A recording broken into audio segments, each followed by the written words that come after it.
with dentistry, people want to be there because you have put the time in, you've studied it, you've got your licenses, your certifications, so you want to be there. So that kind of attitude amongst your coworkers is a lot easier to manage because, if you don't like something, you have more of a chance to put in the effort to fix it, to correct it. We constantly are hammering, let's improve things. Let's ask questions. If you think something's cool, let's bring it in. So we try to keep that openness going. So when it comes to review time, I feel like they know that if there's something that we need to work on, we're not going to, reprimand you. We're not going to just beat you down. Your patients are kind of like your baby, and giving that over to someone that you maybe have only met for a little bit would be hard. Yeah, this is a tale, oh yeah, a tale of two hygienists. So there might be only one, bringing the best of dental knowledge, and we do it all with ease. We cover oral health and screening, and preventing gum disease. We're gonna do a lot of learning, and have a little bit of fun working at the dentist. A tale of two hygienists. Welcome back, everyone, to another episode of A Tale of Two Hygienists, episode number 411. I'm your host, Andrew Johnston, and thank you so much for making us a part of your day. I apologize profusely. I'm so sorry.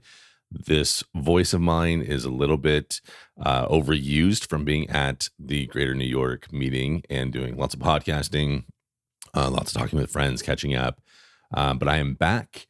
It was fun. I do have some thoughts on that I want to share with you real quick as we... the landscape of dental meetings has kind of changed a little bit. So if you weren't able to make the meeting this year, for those of you that have been before, it definitely has changed. It was much quieter than maybe 5 years ago. Less networking events, less, at the end of the meeting when the exhibit hall shuts down, there's the big rush of everyone goes out to, get a cab or ride share or whatever. That was... it was easier to find a ride. Let's just put it that way. Less congestion. The exhibit hall was still full. I mean, there was lots of vendors still there. It just didn't seem as busy. Sunday, of course, was really busy, but Monday wasn't nearly as busy as far as a traffic flow kind of a thing. So very interesting. I don't know if the attendance was down. I don't know if that part was true, but it just seemed a little bit more low key. Additionally, now, I could be wrong on this, but when I was looking for a hotel, it didn't seem like the prices were too crazy. Sometimes and I booked a little bit last minute. I wasn't sure if I was going to go probably until a few weeks ago. And I found very reasonable hotel rates really close to the conference, which was really nice. One of the highlights, and it's always a highlight at all the big meetings that we go to, when Dr. Tony Stefanu has his Connect the Dents networking event. I went there. And I learned about this it's interesting because the people that go there are just a different crowd. And there was a person there that was telling me about a new AI application where they use AI to actually make the phone call to the insurance companies and get your pre-authorizations and get the insurance verification information, things that take up so much time for our front office and our dental back office staff sometimes has to do that. Especially if there's maybe dysfunction in the front or we're short employees in the front. I know sometimes my hygienists would have to end up making that call themselves. Sometimes if just to help out because they were just being nice, but sometimes out of necessity. And so having an application with this, with AI being able to do all those phone calls would be, I think that'd be a pretty good system to have in place, because you open up at 9:00, you're checking patients in, you're checking patients out. Well, you have this AI running in the background doing all of your insurance work. I think that's awesome. So all that to say is, even though it was a little bit kind of a quieter meeting, there were still some really good networking events. It was maybe not as many, but just higher quality, in my opinion. I think Tony always does a great job. So thank you to him for the invite on that. For those of you who have not maybe been to the Greater New York Dental Meeting, I don't want this to sound like it's a dying meeting. I feel like that's kind of how I'm talking about it, but there's a thing that happens in Manhattan. There's so much energy. There's so much fun that you can do in the city outside of the conference. And so as you're looking at all the different bigger conferences, that if you could only select maybe one that you would want to go to, you want to not only weigh the pros and the cons of the conference itself, but the pros and the cons of the city. And in Manhattan, especially during this time with the Thanksgiving decorations that are coming down, and then the Christmas stuff is going up. Usually the tree at Rockefeller Center's up. The lights, I don't think, turn on until like the Wednesday of the Greater New York meeting. But there are Broadway shows. The Rockettes have their Christmas special going on. All of the cool stuff. It's so much fun in the city. So if you are in that situation where you're trying to like pick and choose which one you want to go to, make sure that you put this on your rotation so that you can go to it, because it really is a good one. Okay, enough about Greater New York. In this episode, Misty Mattingly co-hosts again with me, and we have on Cara Reck, who many of you know, and she brought on her office manager, Shannon Campbell. We talk about office culture and establishing the kind of environment that people want to work in.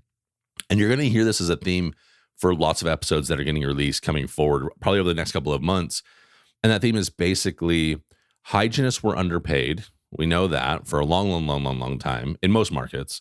The pendulum has swung now in the opposite direction and maybe overcorrected in many markets where the hygienists are getting way overpaid for the market, which I know hygienists, you're not going to love to hear that, but it's true. But now, well, there's this thing where the employers, it almost doesn't matter how much money they're paying, they still can't keep their staff. And a lot of it's coming down to office culture. Is that person going to want to be committed to you long-term as an office if they are disgruntled, if they're unhappy, if they don't like the conditions, if everyone's kind of, mean and nasty all the time, gossipy, stuff like that? That's not a culture that someone wants to work in. And so this was recorded at the ADA SmileCon. You're going to hear a little bit of that background noise. There's always that disclaimer.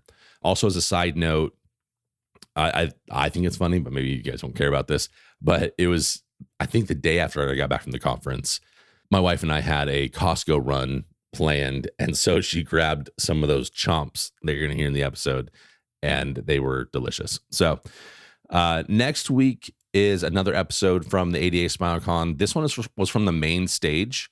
If you listen to the Dentistry Unmasked podcast, it's the same exact episode. So you don't need to listen to it twice if you don't want to. If you're like thinking that maybe there might be like a hidden tidbit, if we edited it different, we didn't. It's the same one that's going out this week on Dentistry Unmasked. But Misty Mattingly and I are interviewed, and also, I guess, kind of doing some interviewing with Dr. Pam Maragliano Munoz and Dr. David Rice, who both host the Dentistry Unmasked podcast. And we talk about if your dental hygienist is a friend or a foe. And I think I would love to hear your feedback on that episode when it comes out, because it's a weird position for Misty and I to be in, because we're trying to represent the dental hygiene team the best that we can. But, there's some legitimate issues and some legitimate problems that the doctors present. And I think everyone has a little bit of a share of the blame in some of the problems. But we love our doctors, and hopefully we have some kind of a cool resolution in that episode. So I hope you enjoy it. Be sure to hit that follow button on your Apple Podcasts, or subscribe on the other platforms so you don't miss that one. Thank you again for spending time with us today. And without further ado, please enjoy Cara and Shannon. A tale of two hygienists. You have meat hanging in your legit? No. I was like, no. Okay, so I'll tell you guys a funny story about me. Hanging there. So I'm like a city girl, right? From Georgia, I go to Montana, and literally we go hike, in Yellowstone or whatever, right? So they have like the horses. The horses are there, and it says public horses. So I literally thought that was like a public, like we could go rent them, and I could pay for a horse. I was like, where's my credit card? Can I swipe and take one out? It's like rent a horse. Just tie it up wherever you want. Scooters in the city. Yeah, and Crystal laughed at me so much because she was like, OMG, did you really ask that? And did you really? I was like, yeah, what's wrong with that question? I like legit, it says public horses. I thought that meant that I could use it. I'm the public. Oh my gosh. And I just needed to pay for it. She was like, no, those are people's horses that are here that are camping. And you're trying to, I was like, well, I have no idea. I'm literally pulling out my card. Hey, where do I swipe so I can take this horse? Get on this horse. I feel like a lot of people, they look at, Montana, maybe the Dakotas a little bit, but they're like, okay, that's a lot like the South because of like the ranges and stuff like that. But this is the South, you guys. This is Missy. Yeah. She Yeah. doesn't understand Absolutely. anything about Yeah. anything. That's right. A lot of people don't. Anything about anything. Now, hold Nothing on. about Montana. nothing. She knows a lot. No, she does. I'm very lucky to have Yeah. her co-hosting today. I'm so excited. I've had the best day with Andrew. I'm like such a huge fan, and he does not like me to say that. So we've started the podcast. Welcome into the podcast, everybody. We are going to. Why did you get quiet all of a sudden? Well, we had a lot of fun, as you heard, because I've been recording this for now the last So couple did of you minutes. record my horse story? Part of it, probably. Absolutely. That's going to be the Public soundbite for horses. the whole thing. So welcome into the show. We have Cara. Thank you very much for being here. Thank you. Shannon. Shannon. Yep. Shannon, thank you very much for being here. And of course, co-hosted by the awesome Misty. Misty Madden. So let's do this. I think introductions, because we are just meeting for the first time. Yeah. Cara, you and I know each other, but not really. So I think it would be great. Let's start off with introductions of you two for the audience. And then I want to get in today to talk more about like office culture and, kind of start there, and then we'll see what apparently is going to devolve into a ridiculous conversation. It's a free-for-all. If you don't mind. Okay, I'll go first. I'm Cara Reck, and I am a dental hygienist in Montana. I work in a private practice in Helena, and I come from a background of dentistry. My dad is a dentist and just retired about 3 or 4 years ago, and so my whole life has been dentistry. Didn't realize it until after I got my first degree and said, what do I want to do when I grow up? And here we are.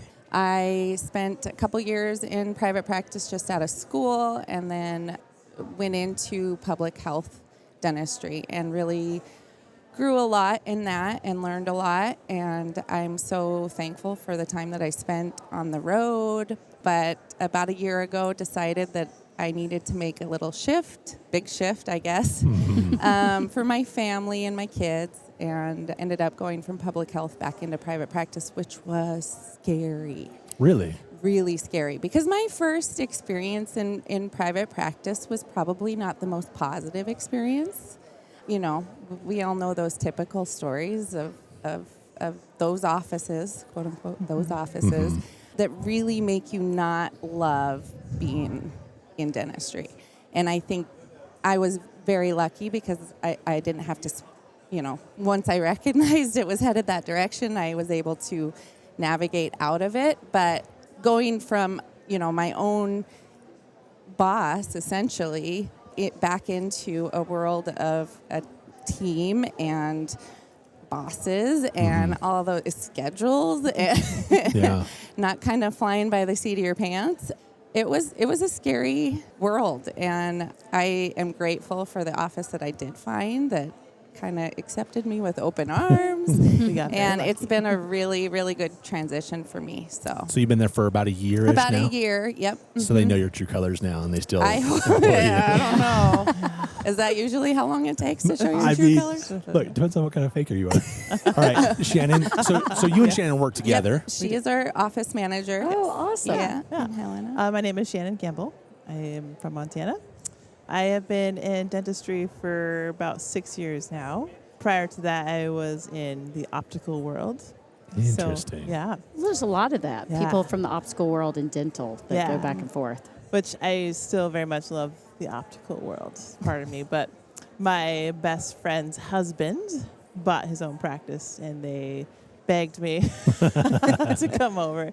Because you got to trust people you're around. So and that was especially in my that history. position, in right? that position, yeah. I mean, fraud is such a thing that Absolutely. happens. Yeah. Yep. Absolutely. And we've known each other forever. So it's, again, going to work culture, they know that I'm a pretty positive person and encouraging. And I've played collegiate basketball, so I've been on teams my whole life. So I know how to, navigate and know how important that is. So I don't think Cara's going to make this episode at all. I'm so sorry. I know. So I have was so say, where many did questions for you, Yeah, Shannon. I do too. I'm like, Oh, so no. where did we play basketball at? Oh, yeah. Oh my gosh. Okay. First off, Let's focus. Okay, let's do this. First of all, I'm so sorry to do this, but are you tired of talking about Yellowstone? Is it like such bullcrap? Are you guys so over It's that? such bull crap. Yeah. But also, do you watch it? Yeah. I don't watch it. Yes and no. I know you are too, but I'm born and raised in Montana. I'm from Livingston, which is like the entrance to Yellowstone National Park. Mm-hmm. I live in this place called Paradise Valley, and it is what it is. It's paradise. It's gorgeous, and ranches and the whole thing. So it's been my life. I grew up on a So farm. basically, that is Yellowstone. That's the That story of is- Yellowstone. that Is like could what? be Yellowstone. Yeah. And it's like I hear so many people talking about it, and I'm like, no, that is not what They're it just is. trying to preserve the life. I mean, Yeah. come on. Yeah, but Yeah. the whole concept of Yellowstone, like when you go out to Montana and Yeah. you really see like all these ranches and the beautiful land, that I Yeah. imagine that there has been a huge fight, and you Yeah. see that. You know, me being an outsider coming in, Yeah. I saw that there were tons of like new construction and new money coming into Montana, Yes. and that I could see where that would be bothersome Yeah. coming from the Yeah. south too, because as Northerners move to the south, we're You're- like, okay, you watch Yellowstone. why? Yeah, I do watch You it. do. Yeah. You But love I it. mean, It's But I know it's a great show. You know, It's come like- on, you got Rip on Rip. there. Yeah. I mean, I I've get seen it. better. Yeah. I think for me, I watch it because it's entertaining, but it's also really funny to Yeah. see the things that they portray, and you're like Like how they think like it Bozeman. Really is. I'm sorry, Bozeman, Montana does not have angled parking down the main street No. downtown. Heaven forbid. What an oversight. Have you been to That's Bozeman? the thing that you're Misty, gonna get now? upset Do about? you know the traffic that is downtown Bozeman? is It horrible. looked like It's it horrible. because it's filmed in Darby, Montana, which is a small, teeny tiny little town where there's very little traffic. So the portrayals of like certain things that you're just like, that is Yeah. for us. I think It's hard. Yeah. I didn't pay Bozeman attention is to the not what angled. they. I'm sorry. That- It's very important You are because really you upset can't about that. you can't find parking in Bozeman. well, I did realize that we had That's to park. true. We ended up having to park on the street. Yeah. And then we were scared we were going to get a ticket and get towed. Yeah. Well, and like But the I'm a rebel ranching- like that. I'm like, the just do it. ranching world and stuff. I have lots of family in ranching, and it is. There are probably some parts of it that definitely. I love that they're utilizing a lot of the local native culture. They've hired a lot of people that I know to be on these shows, and so they really try to embrace, I think, the area. Yeah. In that way, but it's 'Cause just it's entertainment. Hollywood, right? You know, so you do Yeah. have to have Look at you. entertainment. It's Hollywood, jeez. Well, but they're trying to take something that is really so pure and wholesome and then make it like so Really exciting. raunchy. Really raunchy. You could have written the show, I swear. You're hitting all the But I highlights. love Let that. me come in and direct this. Okay. Yeah. Let's do this over. All right. I have We more can questions. be done with Yeah, yeah, Yellowstone let's- now. But for reals, I do have more questions. Yes. Sorry, Cara. Oh, you're We'll come back to you eventually, Okay. maybe. Yeah. Okay. Yeah. So I want to talk about, first of all, Yes. optical to dental. Yes. I want to talk about when I go into my appointments for my eye exams, it completely feels different than dental. Yeah. What are the similarities and what are the differences between the two? It's a good question. One of the biggest similarities, and this is not a knock on it, any one of the professions, but when you go into dentistry, you So have... you hate dentistry, okay? No, This is not on dentistry, actually. No, this is actually a compliment to dentistry. Okay, continue on. You have a lot more professional positions, so Okay. hygienists, doctors, obviously, and you can make any position, you can get certified for anything. So everyone takes their job a little bit more seriously. You have to put the time in to be good at your job. Optical, there is that factor, but you, especially in the state of Montana, each state is different. So let's classify that. In the state of Montana, to be an optician, you don't have to go to school. You can do on-job training, and that's the same for pretty much every position in the office except for the eye doctor. Yeah. Okay. What's an optician exactly? Yes. So, Yeah.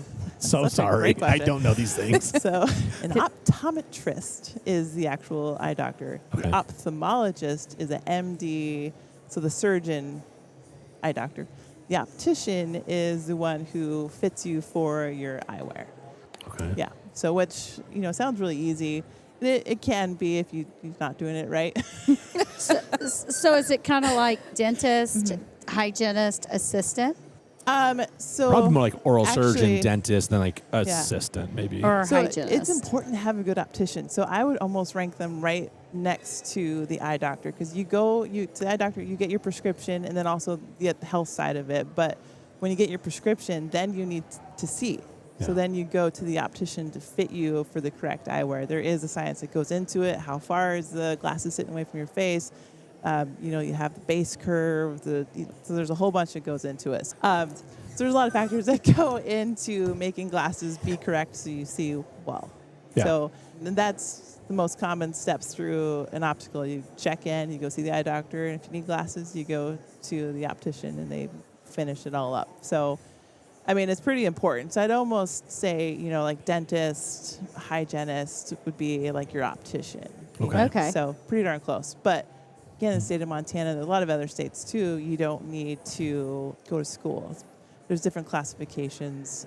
I am a certified optician, so I have taken a big test, basically. I've studied and done this. But on the East Coast, you can be a licensed. So it's like a community college, 2-year degree. You can go that route. Nice. Yeah. Okay. Yeah. So what are you seeing as far as your particular Yes. role? Yeah. How much of a difference? Because dental Yeah. coding is a nightmare. Yeah. How yeah. is that different than what you were coming from? It's way different. So there's a lot more dental codes, obviously, than optical. Especially for the glasses, you basically have single vision, progressive, bifocal.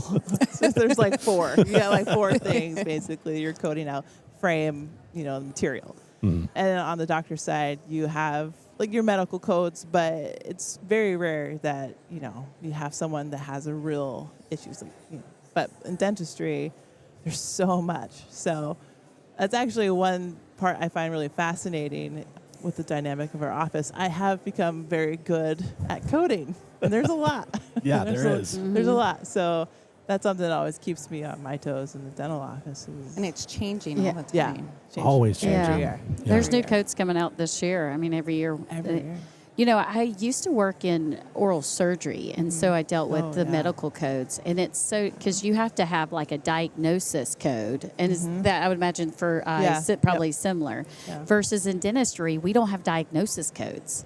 Just treatment codes. Yeah. Yeah. Yeah. And it's only Yeah. treatment driven, not diagnostic. Yeah. And so I think that's an interesting difference between medical and Yeah. dental. Yeah.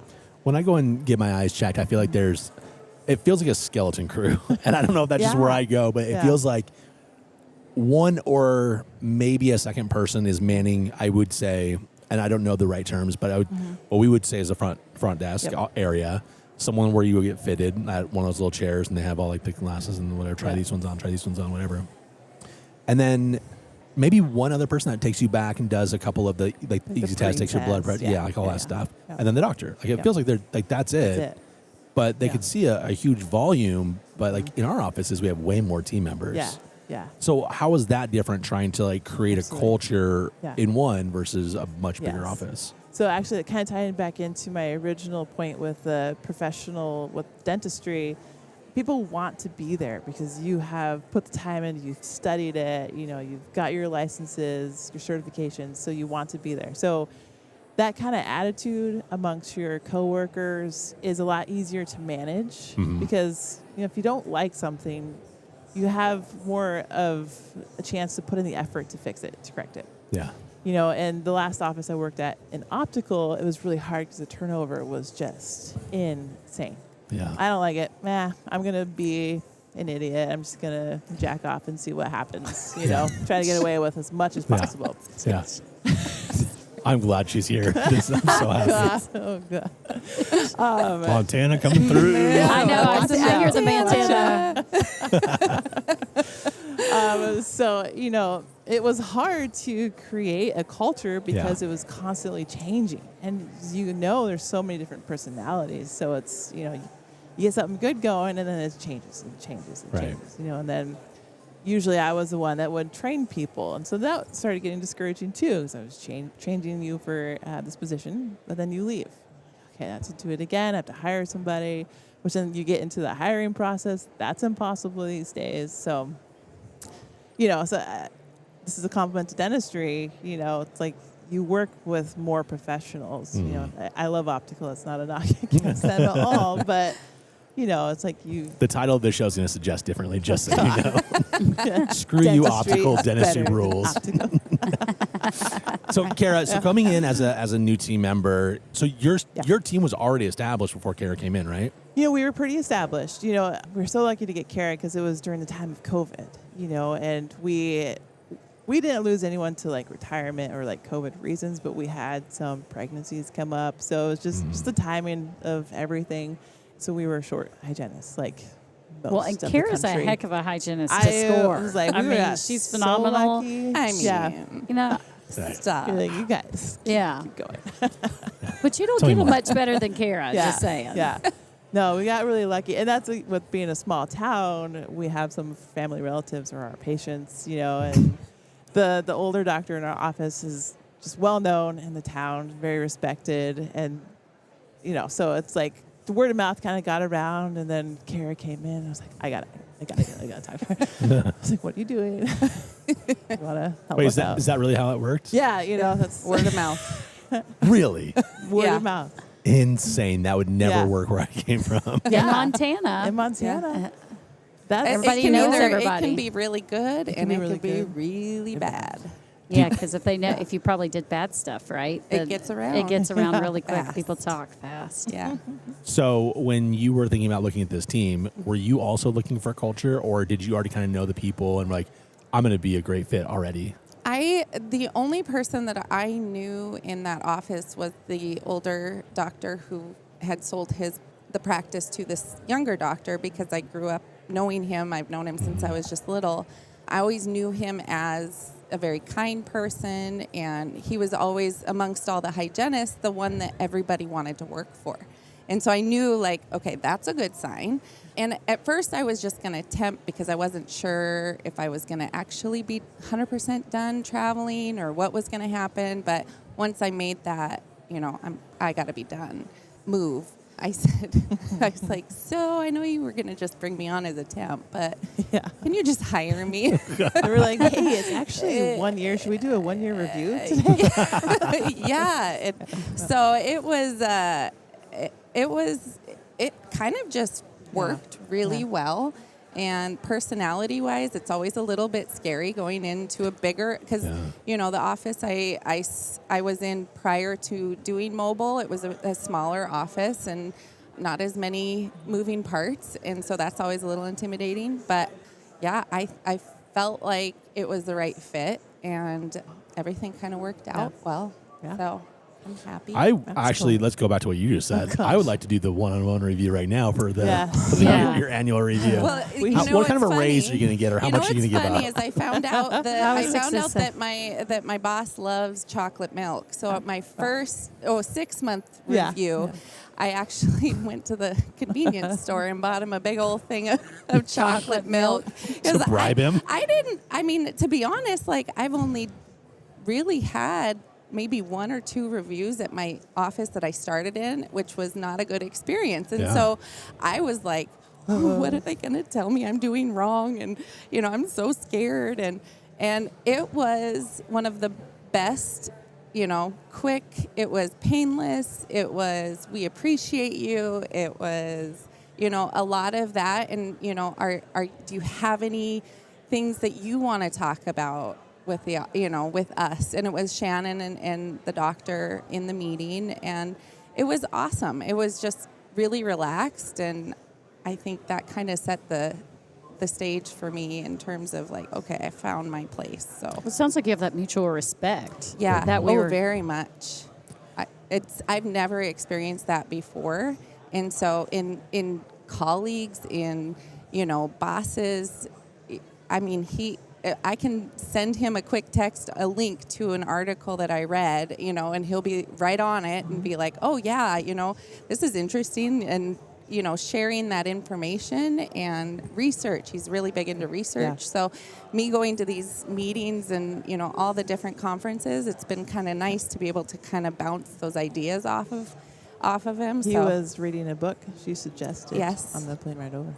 Yeah, Leaders Eat Last. Yes, I have that book. Oh. Best haven't read it. ever. I'm on my second It's round supposed to with be good. it. Oh. Simon Sinek. I did, yeah. Yeah. So, question about that.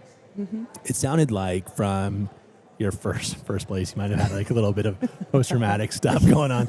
I also have experienced it where, I go into these reviews and you just get hammered. So I guess my question to Shannon would be like, you have these hurt little bees over here that are just like, oh, and that are scared of this. Like, how do you get them to be comfortable? I mean, not just in the moment, but even leading up to, hey, you have a review coming up, that they shouldn't be scared of them. You shouldn't be scared of them, and I think that's every boss doctor that's where like your energy, your personality really comes into play, because, not to toot our own horns, but our doctor is probably one of the coolest doctors I have ever worked for, and I've worked for a lot of doctors. So knowing that you can ask him questions, like that has already been established. So I like to think that eases people going into it. But we constantly are hammering, like, let's improve things. Let's ask questions. If you think something's cool, let's bring it in. So we try to keep that openness going. So when it comes to review time, I feel like they know that if there's something that we need to work on, we're not going to, reprimand you. We're not going to. You're probably not holding it until that meeting to talk to them about it either. Like, what is this? 3 months ago, you did this. And absolutely. Now you're in trouble. No. That's interesting. Do you think that the office culture would be as successful as it is with a different personality doctor, or do you think that he really kind of makes or breaks this culture? I think he really makes and breaks the culture. Interesting. Honestly. Yeah. And so him and I, we have like a really good balance, because, if there was like one negative thing to say about him, is like he's almost too cool. Oh, the worst. Look, I understand perfectly from my own personal experience being too cool. But he doesn't like to hear about it. No. Yeah. You guys. You can't tell him that he's cool. Right. So your doctor is too cool. And so how do you balance that out? Yeah. That's because you're not cool Are enough. you not as cool? Are you probably not like as cool? I'm probably you're the like one that bad people cop? are like, ooh, yeah. You're I have bad to be the cop? bad cop. I just. But in the most, yeah. I would say the nicest way. Yeah. Like, there are ways that you can get your point across in something that needs to be addressed, and not make that person feel like this big. Yeah. Well, and I find that people want honest, real feedback, and as long as you're honest with them, and because people want to do well and they want to know what they do wrong, I have found, right? So I always just give people the benefit of that, of that, and like just have real conversations. But it also gets harder with the different generations, because the way you might address, Cara being, I don't know how old you are, but being a generation versus somebody like 22. You just turned 40 together, right? September 1st. Ooh, July happy 20th. birthday. Yep. Oh, you guys are new 40s? New 40s. Brand new I'm 40s. older, so. I'm younger. So keep telling us about generations. Go ahead. Keep telling So us. I'm like the real old one. How does your generation like to be treated? How does that affect you when you get addressed? I know, but I think it does impact, because like the younger youth, they're very different, and also the way you manage them is different. Yeah, you know, it really is. And our generation, or my generation, we are more into, like, I was just talking with this about somebody else about, we were more apt to stay in a job that we don't necessarily love, right? Yeah. Versus like my son, he's now 16 years old. He's in his first job.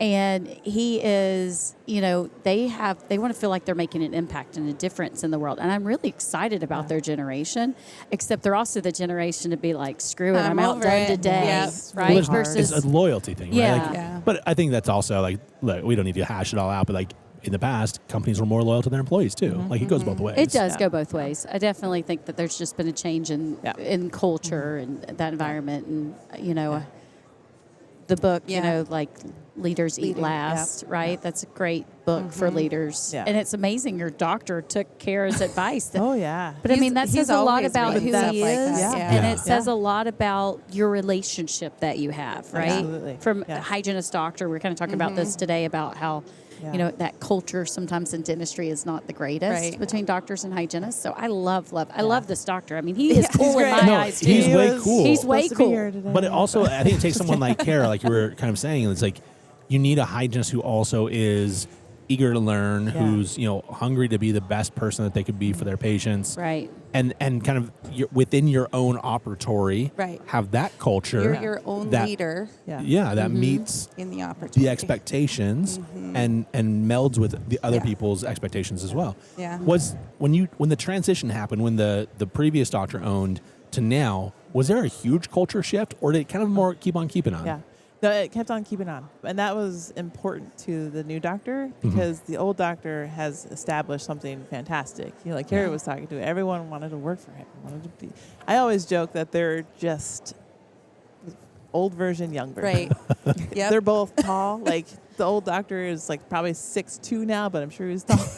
The young doctor is 6'5", both skinny rails. They have very similar personalities, demeanors. Were they friends? How did They were find- not friends. So no. it just came about. The older came doctor about. put his office up for Basically, for sale, yeah. and this. Yeah, so a young doctor and his wife are from Montana, and he went to dental school, and they knew they wanted to be back in Montana. He looked at a couple other offices around the state, but, it's just important, again, to make that relationship work well.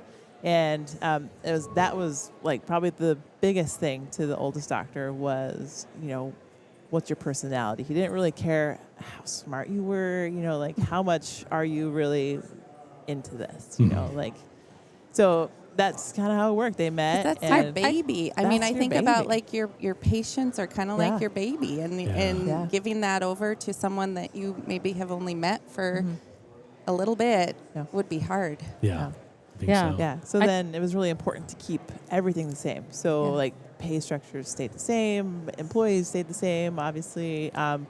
The traditions of what he did, we do, like actually coming to the ADA SmileCon every year or something. He always did, so we continue that. I love that. Birthday celebrations, we all go out to lunch. We still celebrate do all that. the time. Yeah. I love to spend their Too money. many Too celebrations. Isn't that one of the things about being in a dental practice? We have more sweets than anything. Oh, my Oh, yeah. gosh. Yeah. I mean, Oh, we yeah. snack more than anything. You should see our snack closet. Yeah. I mean, all the healthy stuff is the one that's like sticking in the Left- back that left over. nobody's touched, and it's like the chocolate is the first thing Sometimes to go. I'm like, I'm not going to go to Costco yet until they eat these. These children need Yes. to eat this first. Granola Eat the bars? healthy stuff. Who's going to eat yeah, that? who's eating granola bars?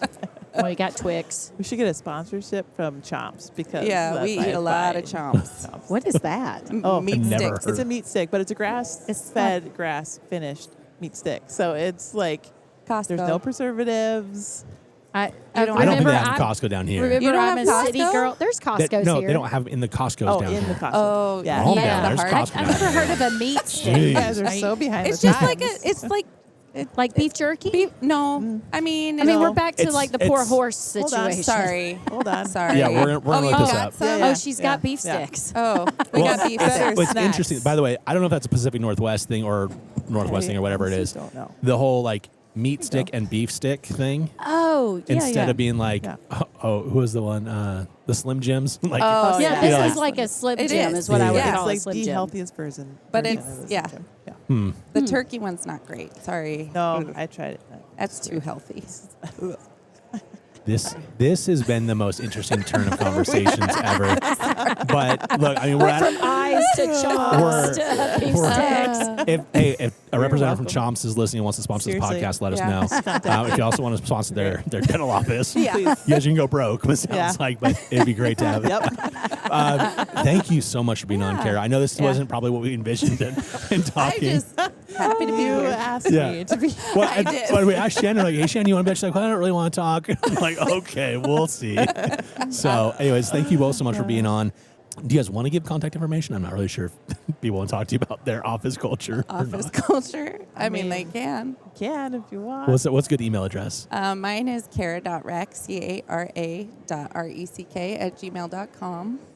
Mine is Shan, Shan, .b, as in boy, .campbell@gmail.com. Awesome. I'll put And those is in the it show Dr. notes. Campbell who's so cool? No. Oh, Dr. Campbell. Am I? No. I'm still trying Okay. to meet this cool doctor. Oh, his name is Oh, Dr. Welch. No, Oh, Dr. his, Welch. His Oh, wife Dr. Welch. is my best friend. From Yeah. All right. Well, I do want to meet Dr. Welch maybe later Yeah. on if I can Yeah. figure He's that still out. here, but- yeah. Yeah. Absolutely. They're actually Cool. leaving. Okay. Well, thanks for being on. Next. Thank you so much. Yeah, this is a tale, oh yeah, a tale of two hygienists. So there might be only one, bringing the best of dental knowledge, and we do it all with ease. We cover oral health and screening, and preventing gum disease. We're gonna do a lot of learning, and have a little bit of fun working at the dentist. A tale of two hygienists.